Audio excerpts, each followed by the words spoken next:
That's right, folks. Coming up on the Razzball Fantasy Football Podcast, we discuss the My Guys. That's right. Today we're going to be breaking down the quarterbacks and the tight ends. Before we do, our rankings projections are live on Razzball.com. Make sure you jump over there to Razzball. Sign up. There's a 3-day free trial. Check out all the snap projections, target projections over on Razzball.com. We're super excited. So that 3-day free trial just for you. So go to Razzball.com to check it out. But today's show, My Guys, quarterbacks and tight ends, starting right now on the Razzball Fantasy YouTube channel.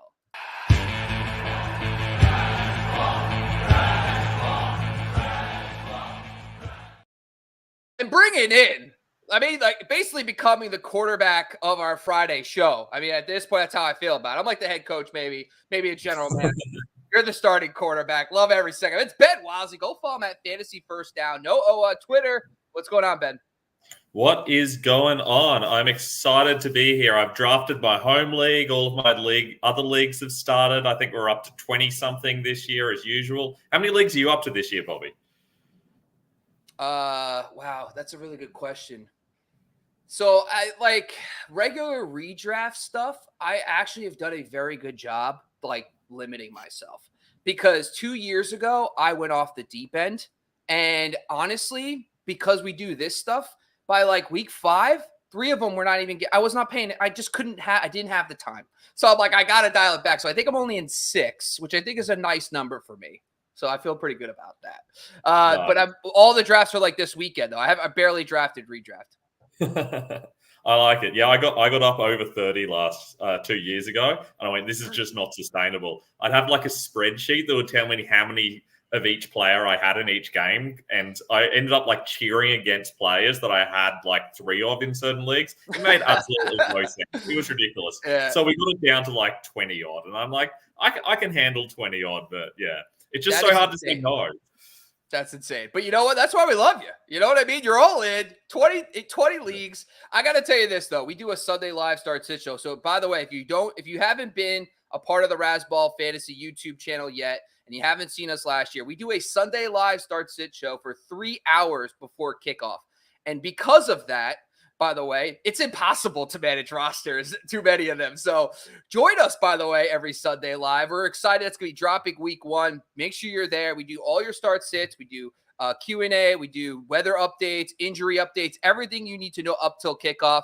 And join us. We're excited for another great season at Razzball Fantasy YouTube channel. All right, today's show, the My Guys episode. We're talking quarterbacks and tight ends. Now, Ben, I gave you an assignment. I told you to give me one guy that is your My Guy for each of these positions. And then we're going to talk about an honorable mention, maybe a backup plan if you don't get your My Guy. And I actually got to tell you, I'm a little surprised with the first one. I feel like this guy is probably going to finish as a top 12 quarterback, and that's probably why you have him here. It's Kirk Cousins. Currently, I have him ranked 24 spots lower than ADP. I'll get in that to a little bit. But tell us why Kirk Cousins is your My Guy in 2023. Well, that's because you stole my guy.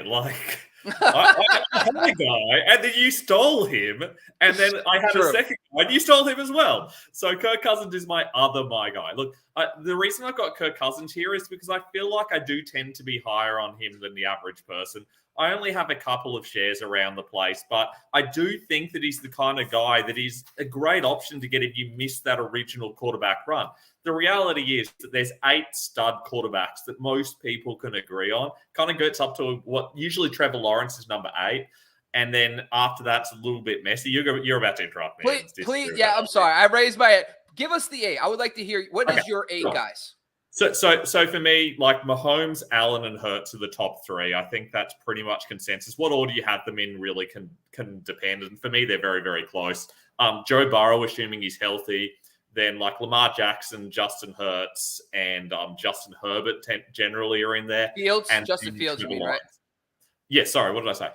You said Justin Hurts. Justin Fields. There's so many. And so they're all, but we get it. Yeah. We get it. Joe Fields, Herbert, Lawrence. Okay. Yeah. Gotcha. All right. Yeah. Cool. Keep going. Yeah. Sorry. And then after that, it gets really messy. You've got like guys like Dak Prescott, Deshaun Watson. Some people have Aaron Rodgers up there. I don't. Daniel Jones sometimes appears up here, and that may be a precursor for later on. But for me, Kirk Cousins should be a little bit higher than most people realize. And the answer is very simple. Here's Kirk Cousins' QB finishes since 2015. Quarterback 9, quarterback 5, quarterback 6, quarterback 12, quarterback 13, quarterback 11, quarterback 11, quarterback 9. He's currently going as the quarterback 13. That's the lowest he's ever been since 2015. I was barely doing fantasy in 2015. That's a long time ago. He's changed teams and had like 3 contracts since then. He's really, really consistent. And one of the reasons he's really consistent is he's very rarely injured, or at least very rarely misses games. And to be fair, that's why he's ranked so high as well. But it's also a good thing because he's very rarely injured, so he's going to play for you a lot of the time. Last year was no doubt a down season. He really struggled. His quarterback rating dropped the lowest it's been in ages. It was like 92.5. It's usually above 97. His O-line really struggled. They were injured for most of the second half of last year. He just didn't have the usual support. Plus, he was injured, but he was still playing. Anyone who's seeing the quarterback series on Netflix would know just how injured he was. And realistically, it's a bit uncomfortable just watching him moaning and groaning the whole time.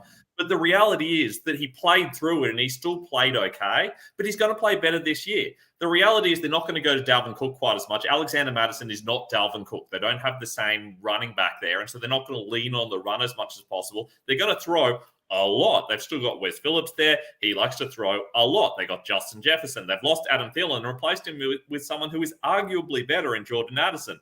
KJ Osborne is getting better. They have one of the best tight ends in the league in TJ Hawkinson.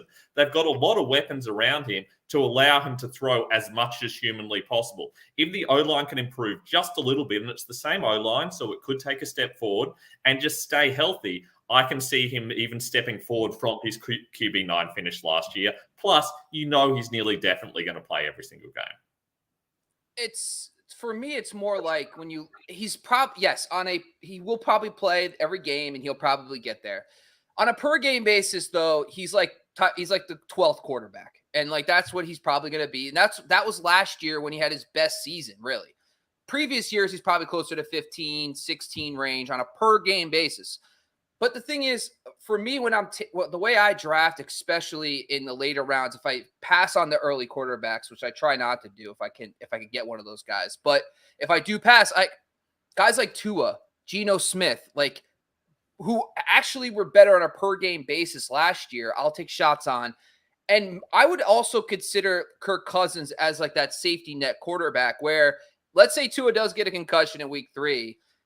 I actually don't mind stashing 2 quarterbacks if you're drafting them in the double-digit rounds. And Kirk Cousins, in my opinion, is one of those guys where I know if one of the upside guys, maybe like an Anthony Richardson, for example, doesn't hit, I know I got Kirk Cousins to rely on, and he's not going to kill me each week. Is Kirk Cousins ever going to be a top 8 quarterback on a per-game basis? Is he going to get you that 25 points a game? No, it's not going to happen. He doesn't run, and he doesn't get you that 50 touchdown season like Mahomes can get you. But he's very safe. I feel like I would date Kirk Cousins. That's how that's how safe I feel around him. So I just don't. He seems like a fantastic husband from what I can see. It looks great. Now, this is a very good question, though. In your rankings, the way you have it now, Lindorfus jumps on the show. He asks Kirk Cousins or Geno Smith. What's your thoughts on this one? I've currently got him as my QB 12, but it really depends on what sort of league you're in.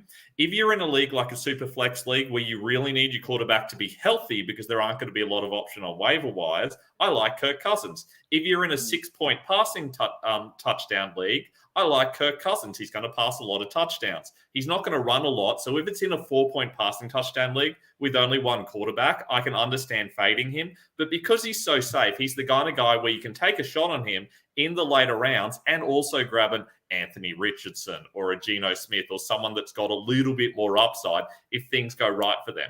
Having said that, I do think we have to remember that he was a very good explosive quarterback back in Washington when he had all those weapons and when he needed to throw a lot. I think he has a lot of weapons and he's going to need to throw a lot this year. He just needs to throw better, which he struggled with last year with the O-line injuries and his injuries. If he can get healthy, I think there is a slightly higher ceiling than we realize. Would you take Geno or Kirk straight up? Kirk. Definitely Kirk. I can't imagine a situation where I'd want Geno to start with. I just think that Geno had a bit of a one-off year last year and that we're going to see they run the ball a lot more this year. Okay, fair enough. All right, now I can't even take credit. I'll say our guy. Our guy for this episode, the thumbnail, and the guy we should have led with is Justin Fields. I just like to give Ben the floor first. It's nice. It's good hosting by me anyway. Gentlemen, But really, it's our – yeah, I know. That's what it's – and a scholar. You know what can I say? Anyway, so Justin Fields right now, for me, when I look at the quarterback landscape, I'm different than you because I actually have Justin Fields in tier 1. And for a lot of first of all, last year we saw the rushing upside, which is amazing. It's like Lamar Jackson, those kind of players. By the way, you could get Lamar Jackson's MVP season when he's an absolute over 30 fantasy points for quarterbacks. Like that's the level of upside he has. And when you saw it last year, the best part about Justin Fields, the season was absolutely a disaster. His skill position group was a disaster. The offensive line play wasn't great. You know what I mean? He was starting off the season kind of like learning a new system with trying to figure that all out. And it just got to a point where like it could have been a dumpster fire for him last year. But instead, he kept improving. And you saw the improvements probably like around weeks 4, 5, 6. But by the time you get to the second half of the season, it wasn't just a one-game thing for him. He became an every week fantasy starter.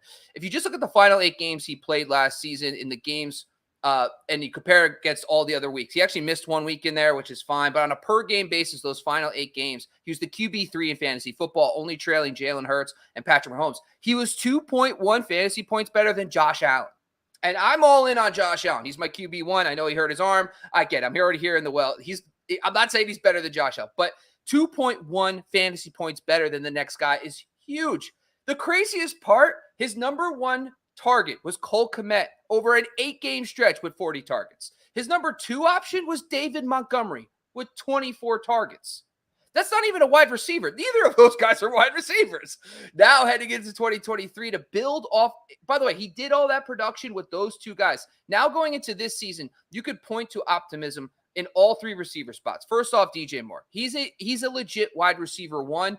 That's better than anything he had last year. Number 2, he gets Darnell Mooney back. Darnell Mooney was hurt in the middle of that 8-game stretch. He comes back. Of course, he's coming off an ACL, so we have to temper expectation just a little bit. But he's going to be a great number 2. Then you have Chase Claypool, by the way, who got dropped in. And Claypool, I'm not crazy about necessarily, but he's going to serve a purpose. He's going to be a good deep threat. He's also going to be good in the red zone. So I think that's going to help Justin Fields. And he got plopped in last year, and he didn't even earn targets because he just didn't know the offense well enough. So I just think that all his receiving core is better now. On top of the fact he still has Cole Kmet there as well. So I'm really high on Justin Fields. I have him as a tier 1 quarterback. I have him at number 4 amongst quarterbacks. And honestly, I have it ranked so that you probably will get Justin Fields and you won't get a shot at Josh Allen, Patrick Mahomes, and Jalen Hurts. But what's your thoughts on Justin Fields? Why are you also high on him in 2023? I agree totally with a caveat. And the caveat is, if he gets all this extra passing yardage, what does he lose? And that's my only concern. It's the same issue I have with Lamar Jackson, but to a slightly lower extent. I do think the whole offense is going to be a little bit better, and that probably just means that he's able to get a lot more passing yards and still rush a lot. But the concern's going to be that if he's passing the ball more efficiently and passing the ball better, is he still running the same amount? Because the running is worth more. The running's worth, 2.5 times what every passing yard is worth.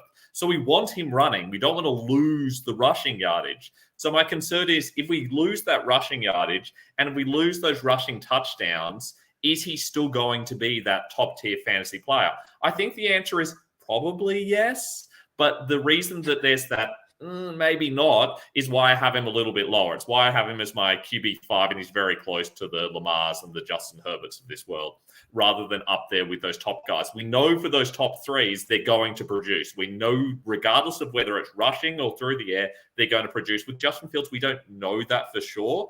And we have seen running quarterbacks, when they start to pass, they do take a step back in fantasy sometimes. So that's my concern. So I will say, in 2019, Lamar Jackson goes off. He averages 80 yards rushing in his MVP campaign. In 2021, they actually tried to make a more conservative effort to throw more. His rushing yards dropped to 63. But, he lost 17 yards rushing a week. So I think that's 1.7 fantasy points. And to make that up, he's got to throw for 40 yards.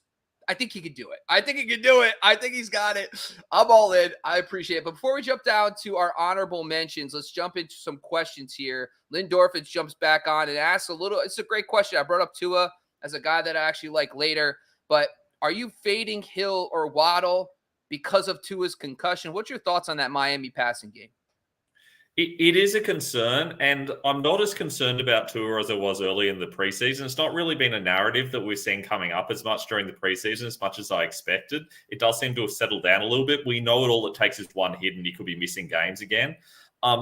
So I wouldn't say I'm fading them, but it is an area that I just kind of keep in the back of my mind. It's why Hill isn't up their path to Jamar Chase for me, because if he loses Tua, he is going to drop down just a little bit. Having said that, Mike White, still functional, still able to pass the ball a lot. There would be more errors, but he's willing to air it out, and that's going to give both of these guys an opportunity. Plus, there's no other targets in this offense. It's not going to go to Durham Smythe or Braxton Berrios.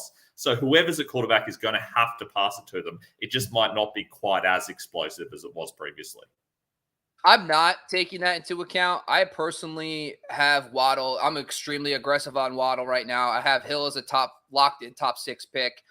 I think it's like you brought up with White. The interesting about White is in the 4 games he started last year, he threw for almost 1,200 yards.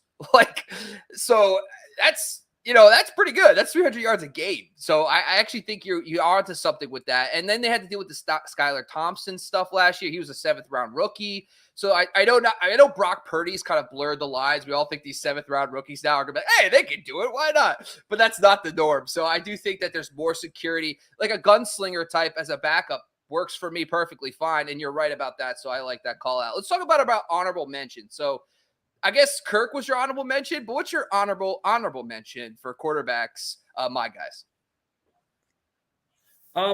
It's Sam Howell. And I don't expect anyone to be drafting Sam Howell in a 1-quarterback league unless it's a really deep league. For example, I tried to take him in my 16-team league because it kind of makes sense there. And in my 14-team league as a backup when I went quarterback late. But for the most part, in 1-quarterback leagues, he should go undrafted. In Superflex, on the other hand, I really like his upside. I feel like we're talking about a guy who was very, very good in the my internet is trying to kick me out. There we go. He was very, very good in college up until he wasn't. So in 2020.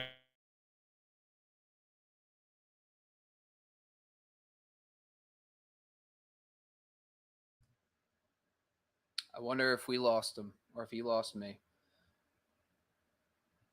Well, it looks like Ben froze, so that's perfectly fine. I am just going to kick him off real quick. Let me just jump down to mine. Hey, listen, that's why we roll here. Obviously, when Ben's back and running, he'll let me know in the private chat. I want to talk quickly. I like Sam Howell, too, actually.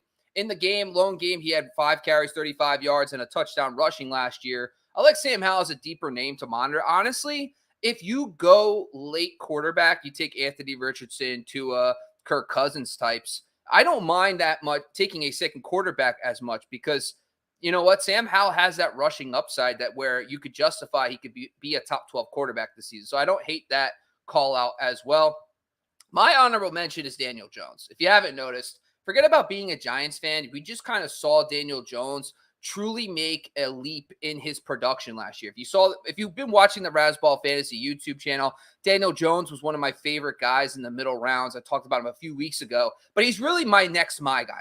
I actually have him ranked as the QB 8. I have him in the same bucket as Trevor Lawrence, Justin Herbert, and Dak Prescott. I think that this guy he already showed us last year after the bye last season. He was the QB 5 in fantasy points per game. His 17-game pace would have tied him with Geno Smith last year. So top 5 QB production in 6-point per passing touchdown leagues. Daniel Jones has proven it. We also saw it with Daboll and Josh Allen, the kind of development, the next step. So I do think that he develops in his second year under Brian Daboll. I think Darren Waller coming in gives him a solid number 1 option. I think Paris Campbell gives him some juice in that passing game as well. So I'm looking forward to that. Let's get to a question, too, while we wait for Ben to join us.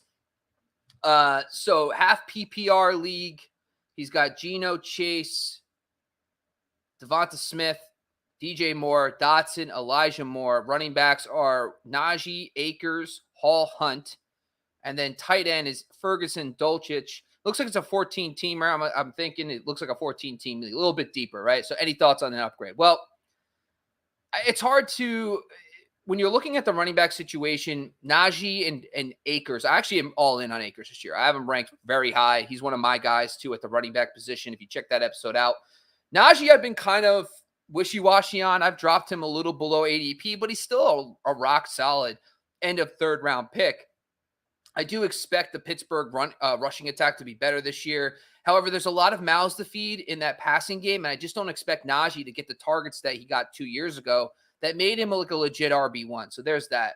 On the flip side of all that, I do think that when you're looking at your wide receivers, Chase, Smith, DJ Moore, forget about it. I'm all in on DJ Moore.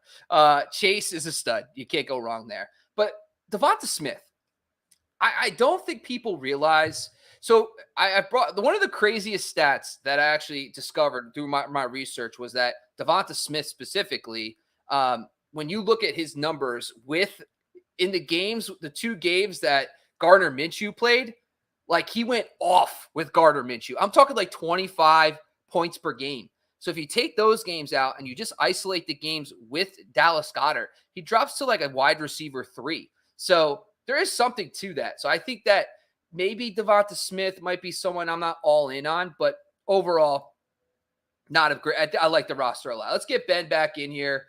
Obviously, Ben joins the stream again. Ben, you all right? Oh, look, my computer just hates me, basically.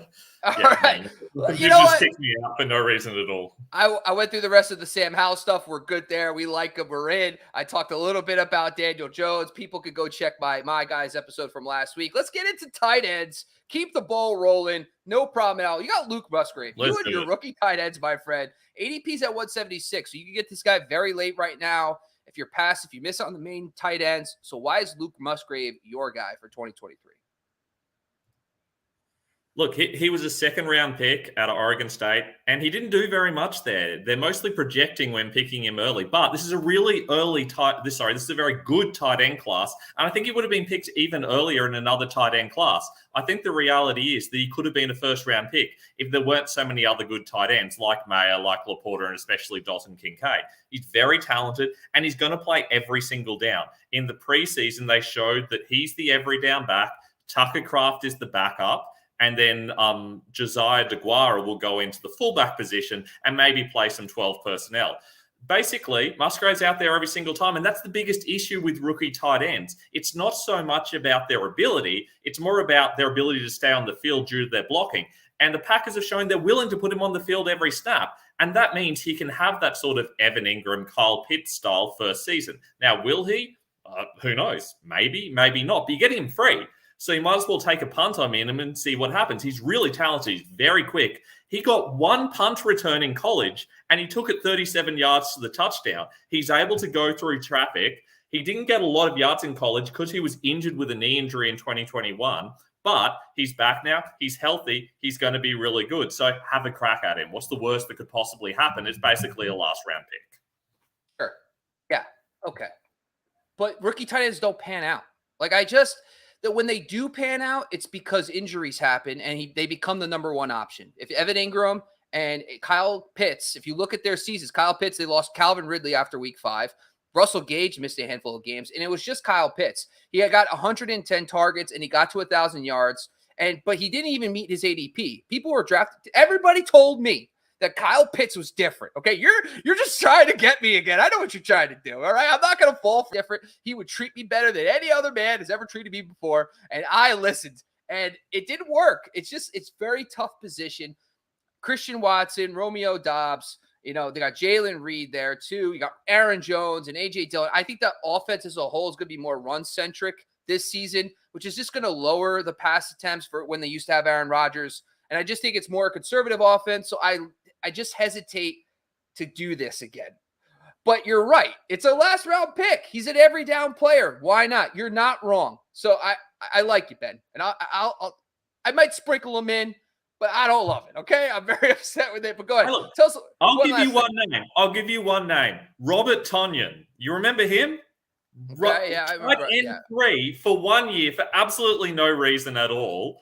For 1 year, he's not good. He's not good at all. But in this offense, because they gave him an opportunity, he was able to look good. They just never given anyone an opportunity ever since. The Packers want to use their tight ends. They've had nobody. They've now got a guy. They've got a really good guy. He'll be up the seams every single time. They're going to use him. He's going to score a lot of touchdowns. He's great in the red zone. Trust me, Trust me on Luke Musgrave. Come on, get on the right. Luke Musgrave train with me. We're going I'm down. not buying a ticket for this trade, but you can call me. Well, I'll answer your call while you're on the train. We can talk through it. I don't know. Sorry, it's a silent courage. I can't. I'm sorry. All right. Let's jump down to the next guy. It's Darren Waller. If you haven't noticed, there's a theme with Giants players. It is what it is, folks. I'm not a homer. Trust me. I'm not on Giants players when they don't deserve it. Okay. So I got to tell you, I have him as my tight end 3. I put him ahead of TJ Hockenson. I like Hockenson a lot, but Hawkinson's going to have to deal. Number one, he will not be the number one target on his offense. That's Justin Jefferson, bar none. The number 2, yes, it's probably Hockenson, but if Jordan Addison becomes what he's supposed to be, it might not be in the number 2. And then the good thing for Hockenson, at least, is that I don't think Madison's going to demand any much targets. So I think that he at least won't have to deal with that. But Darren Waller is going to be the guy. And last season, we saw Daniel Jones' development in the second half of the year. I love that. I talked about that previously. And then all offseason long, all we heard was Darren Waller's healthy and he's been dominating. He comes out in the first preseason game, the one drive he plays all preseason. He gets 4 targets, goes 3 for 30. All right. And he dropped the 4th one. He would have had a bigger stat line, right?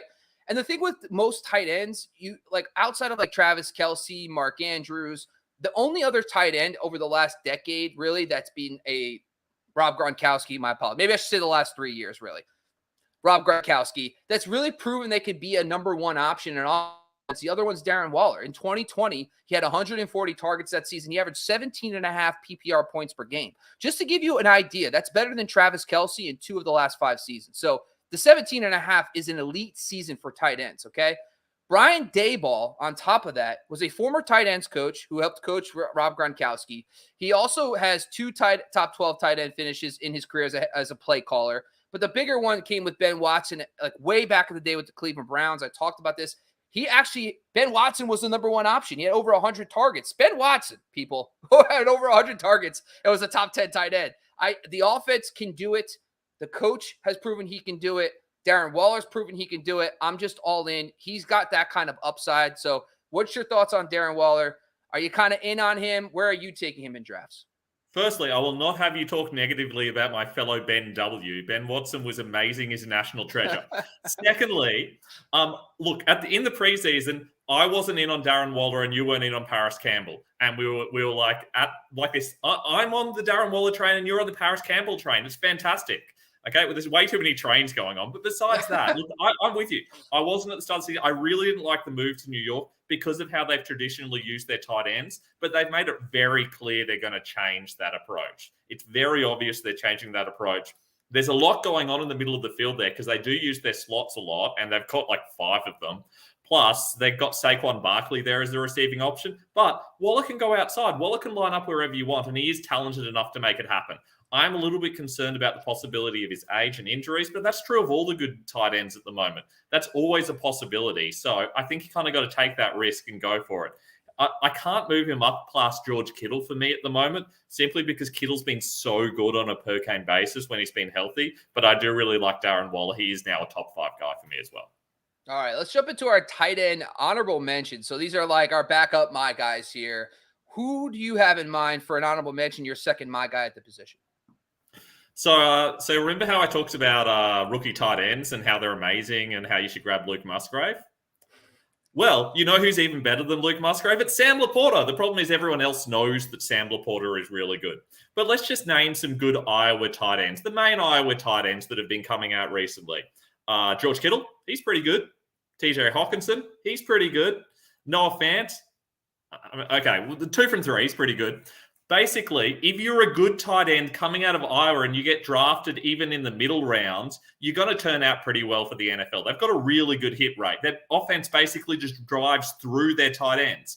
He got over 1/4 of their total targets and yardage last year. He was the number 1 option. And they had Charlie Jones, who just got drafted in the 4th round as a wide receiver. But Sam LaPorta was the guy. He goes for 800 yards both years. He is a receiver. He's basically a wide receiver. And he's the number 2 option in this offense, especially when Jamison Williams is out for the next 6 weeks. Plus, who knows what role he's going to have when he comes back. The reality is that he's the number 2 option in a passing offense that tends to have to pass a lot. They were very high in passage rate last year, and I expect they'll be the same again this year. We've seen what TJ Hockenson can do in the Lions offense. I think Sam LaPorta can do the same thing. Again, it's all about being on the field with a rookie tight end. For the most part, for rookies, they don't let them on the field. They're not ready to. Sam LaPorta during the preseason was used in all 11 personnel and all 12 personnel. He took one snap off the whole time in the preseason when he would have been used. He was sat out of the second and third preseason games while all the tight ends played. He's very clearly the starter. They're signaling to us, this is the guy.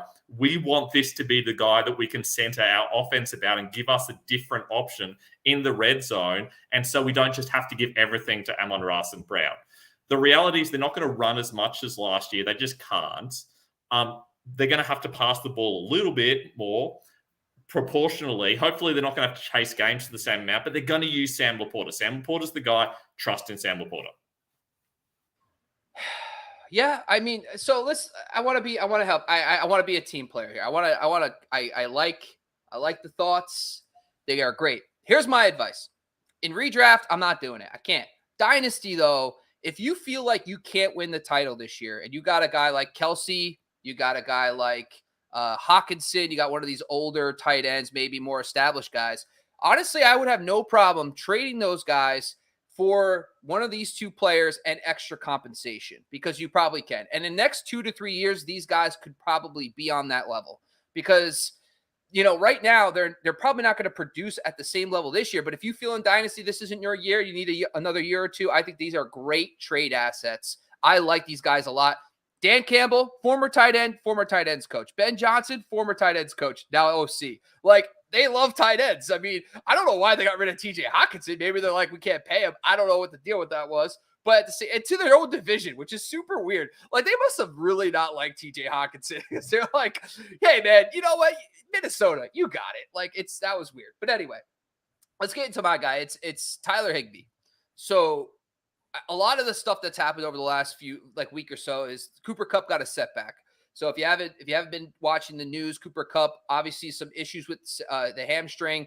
Sean McVay kind of gives you this wishy-washy comment that they don't want Cooper Kupp to come back and just play. They want Cooper Kupp to be Cooper Kupp. And to me, that sounds like they're not going to rush him back. And so the next question is Van Jefferson. Look at their receiving core: Van Jefferson, Tutu Atwell, Puka Nacua. I like those guys as sleepers, but none of them are target hogs. So last season, if you look at the first 8 games of Tyler Higbee with Matthew Stafford, he averaged 7.1 targets per game, which is very good. However, he only averaged 8.4 PPR points per game. Not so good. Still like top 15 range. He had 0 touchdowns. If you just take the last 2 seasons prior, his touchdown rate, he had 10 touchdowns and 145 targets. So if you apply that touchdown rate to the 7.1 targets, he should have had 4 touchdowns. If you just give him half of those, he goes from tight end 15 to tight end 9. And week 1, by the way, he gets Seattle. Yet, remember Seattle last year? They still got Pete Carroll. They got pretty much the same defense. I think if I'm taking a shot on a late round tight end who could emerge as a legit top 10 tight end rest of the season, Higbee makes a ton of sense, because week 1, I know he has a decent matchup, which of course I know it changes every year, but what we have is 2022 data. And what we do know is Pete Carroll's still the defensive coordinator, right? Like, I understand, like, defenses, when they switch coordinators, it's like, all right, well, then you can't justify saying this because it's the different coordinator or maybe different personnel. But Seattle's still pretty, I know their secondary is young, getting better, but I just don't see enough of a change there to justify that Seattle's now going to go from last to top 10 against tight end. So I like the matchup week 1. I don't like this because it breaks my heart about Cooper Kupp, but it's just, there's an opportunity for you to get off to a hot start with a guy who can earn targets. And if 7 targets a game is elite at the tight end position. What's your thoughts about Higbee? Any final thoughts about your tight ends, Ben? Sorry. I totally agree. Higbee's amazing. The reality is that in PPR, he probably should be a top 10 tight end. He probably is going to be even higher with the news of Cooper Kupp. The reality is he is going to be the main guy in this offense. They've got a lot of really small guys like Atwell and Nacua. They're really like scat guys. They're kind of like gadget weapons. The reality is they have very few actual targets. Van Jefferson's going to be involved, But the reality is that it's going to be Tyler Higbee they're going to use a lot. Plus, their defense sucks. It's probably the worst defense in the league. Every single one of their linebackers is an undrafted free agent. They're just random guys that they're putting together. I have no idea what they're doing. But the reality is they're going to have to chase a lot of games. And most of the time, when you're chasing games, you have to check down a lot. And if you're checking down to someone, it's either the running back or the tight end. It's probably the tight end in this offense. So Tyler Higbee is going to get a lot of garbage time targets and points as well. I really like him as a tight end this year, especially in PPR. But even in half PPR, if he gets a little bit of touchdown regression because Matthew Stafford's there and able to use him because Cooper Kupp's not there for some of the time, even better. I think the one thing I want to point out too is that Matthew Stafford is a talent elevator. Like he's not just, I know we are fantasy guys, so we think fantasy football. And we're like, well, Matthew Stafford, he sucks. We don't want to draft him. But in real life football, he is an elite quarterback. And we've seen it. Like Cooper Kupp went to a whole different stratosphere with Matthew Stafford. Calvin Johnson was the best wide receiver of a decade because of Matthew Stafford was his quarterback, even though Megatron was a stud anyway. Kenny Golladay earned a shit ton of money because of Matthew Stafford, went to the Giants and did nothing. So I think that I want to bet on his skill position group. Now, I don't think it's going to be pretty, but if you tell me he's going to get roughly 7 targets the first couple of weeks with Kupp out, that's what I want to buy it right there. All right, that's all we got for today, folks. Those are my guys for fantasy football, quarterbacks and tight ends in 2023. Leave a comment in the video. Leave a comment in the chat about it. Who are my guys at these positions? And go check out our previous episodes on running backs and wide receivers. And by the way, we're super excited, guys. Remember, the Sunday Live Start Sit Show starts week 1. So join us on Sunday for 3 hours. Start sits, weather updates, everything you need to know up until kickoff. Now, Ben, before we close out the show, tell the people where they can find your content. What do you got upcoming at Razzball? Look, I'm keen for that Start Shit Show, except it's on from like midnight to 3 a.m. where I live. So I'll just be trying to stay awake and set up my rankings. Having said that, before that, very happy to answer all your questions. Then after I go to sleep, you can just go to the Start Sit Show and ask those guys. So check us out on Instagram at The Fantasy First Down. I answer all your questions there. You can go to our website, ffdfantasyfootball.com, got all my up-to-date rankings. And of course, check us out on Twitter at Fantasy First Down with no O. Got a new wide receiver rankings article that's dropping around now. So definitely check that out. And you can also check out all my other articles on Razzball. We're doing some stuff during the season as well. Love it. And make sure you follow me at Bobby LaMarco. Go follow us across the board. Razzball Fantasy on YouTube, IG, and TikTok. And go, of course, to Razzball.com. Drop in my top 150, the finale tomorrow. Super excited about that. So jump over to Razzball.com and check it out before you draft this weekend. Thank you for joining. Ben, we are out of here, folks.